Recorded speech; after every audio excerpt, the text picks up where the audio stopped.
Buoyancy in services sector coupled with steady employment conditions are supportive of demand. This is expected to get a further boost from the rationalization of GST. Rising capacity utilization, conducive financial conditions, and improving domestic demand should continue to facilitate fixed investment. However, ongoing tariff and trade policy uncertainties will impact external demand. Prolonged geopolitical tensions and volatility in international financial markets caused by risk-off sentiments of investors pose downside risks to the growth outlook.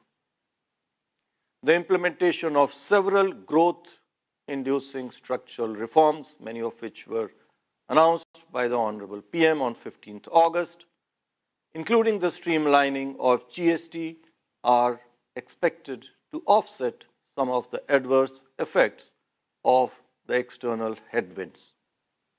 Taking all these factors into account, real GDP growth for this year is now projected at 6.8%. This is a revision from our earlier forecast of 6.5%. Q2 now is projected at 7%, Q3 at 6.4%, Q4 at 6.2%. Real GDP growth for Q1 next year is projected at 6.4%. The risks are evenly balanced. I will now come to inflation. Inflation conditions remained benign during 25-26 so far, with actual outcomes turning out to be significantly lower than our projections.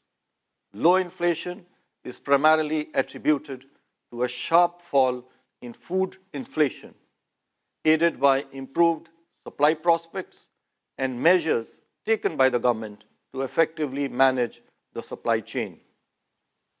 Core inflation remained largely contained, with the August reading at 4.2%. This is despite continued price pressures on precious metals like gold and silver.